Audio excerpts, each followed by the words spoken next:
Assalamualaikum warahmatullahi wabarakatuh. Perkenalkan, nama saya Indri Azwari, NIM 2111024014. Saya berasal dari kelas 1C dan 4 akuntansi. Baiklah, saya akan menjelaskan tentang materi manajemen bisnis. Satu, fungsi manajemen. Pengantar manajemen. Pengusaha yang memulai dan menjalankan bisnis sendiri, melakukannya manajemen membantu bisnis fokus pada penetapan dan pencapaian tujuan secara efisien dan efektif, sehingga keuntungan dapat diperoleh. Kata manajemen juga mengacu pada orang-orang yang bertanggung jawab menjalankan bisnis. Manajer membutuhkan pemahaman menyeluruh tentang operasi bisnis yang melibatkan semua aktivitas perusahaan. Mereka mengembangkan tujuan untuk perusahaan atau departemen dan kemudian mencari cara untuk memenuhi tujuan tersebut melalui orang, proses kerja, dan peralatan. Keempat, fungsi dari pengelolaan, yaitu perencanaan, pengorganisasian, memimpin, dan pengendalian. Beberapa manajer mungkin hanya berfokus pada satu atau dua dari mereka. Fungsi-fungsi ini ditunjukkan dalam urutan kemunculannya. Perencanaan harus diselesaikan terlebih dahulu, baru kemudian organisasi dapat berlangsung. Organisasi memungkinkan manajer untuk memimpin dan mengendalikan karyawan dan aktivitas untuk menyelesaikan pekerjaan. Memimpin melibatkan memberikan bimbingan kepada karyawan sehingga mereka dapat memenuhi tanggung jawab secara efektif. Pengendalian melibatkan pengukuran bagaimana kinerja bisnis untuk memastikan bahwa tujuan keuangan dan operasional terpenuhi. Tidak harus mengatur orang lain, mereka harus mengelola diri mereka sendiri. Namun, jika perusahaan memiliki karyawan, maka beberapa jenis rencana manajemen diperlukan. Manajemen mencakup proses atau fungsi perencanaan, pengorganisasian, memimpin, dan pengendalian. Pertama, perencanaan. Perencanaan adalah tindakan atau proses menciptakan tujuan dan sasaran terkemuka. Perencanaan terserah manajer untuk mengatur, menganalisis, dan memantau. Pengendalian serta strategi untuk menghadapinya. Perencanaan juga melibatkan pencarian sumber daya yang dibutuhkan dan standar yang harus dipenuhi. Pengorganisasian dan staf. Pengorganisasian adalah mengatur sumber daya dengan cara yang teratur dan fungsional untuk mencapai tujuan dan sasaran. Seorang manajer harus mengatur orang, proses kerja, dan peralatan sehingga pekerjaan terkoordinasi dengan baik. Manajer juga mempekerjakan dan melatih karyawan dan memecat mereka bila perlu. Mereka bertanggung jawab untuk memastikan karyawan yang mereka miliki semua alat mereka butuhkan untuk melakukan pekerjaan dengan baik. Tingkat manajemen. Bagian penting lain dari perorganisasian adalah menentukan bagaimana individu yang berbeda dalam perusahaan berhubungan satu sama lain. Bagian organisasi menunjukkan bagaimana perusahaan distrukturkan dan siapa yang bertanggung jawab atas siapa. Seorang manajer tingkat atas bertanggung jawab untuk menetapkan tujuan dan merencanakan masa depan serta memimpin dan mengendalikan pekerjaan orang lain.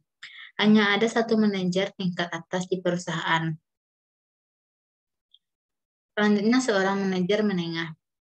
Melaksanakan keputusan manajemen puncak, manajer menengah sering bertanggung jawab atas berbagai departemen dalam bisnis, seperti departemen produksi, pemasaran, dan akuntansi. Manajemen menengah bertanggung jawab atas fungsi pengorganisasian, serta memimpin dan mengendalikan pekerjaan orang lain. Meskipun manajer menengah melakukan beberapa perencanaan, mereka biasanya bertanggung jawab untuk melaksanakan rencana yang dibuat oleh manajemen puncak.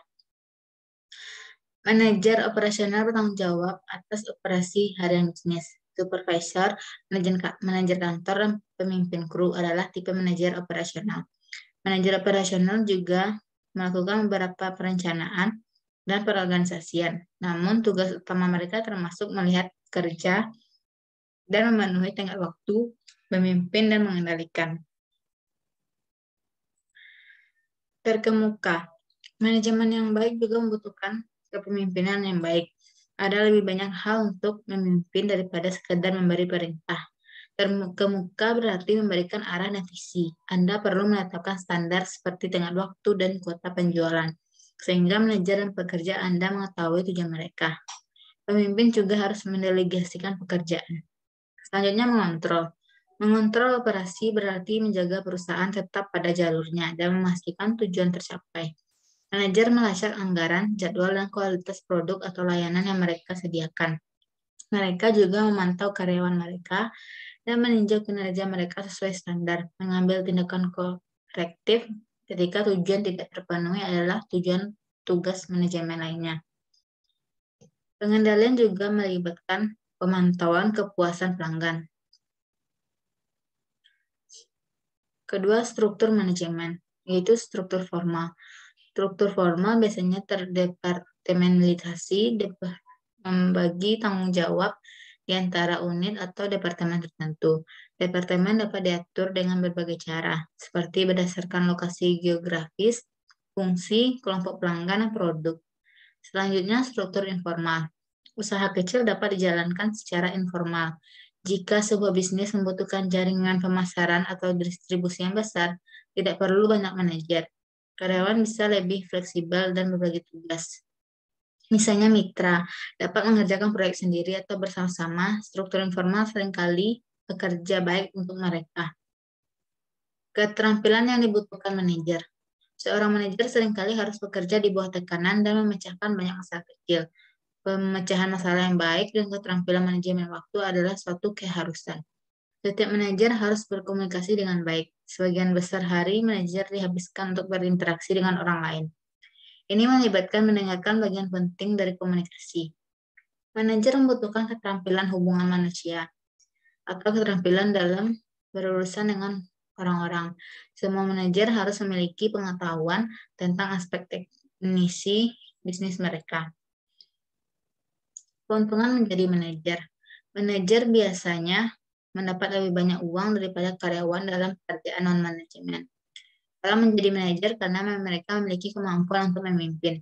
Manajer yang merupakan pemimpin yang baik dihormati. Menjadi manajer yang dihormati membangun prestis.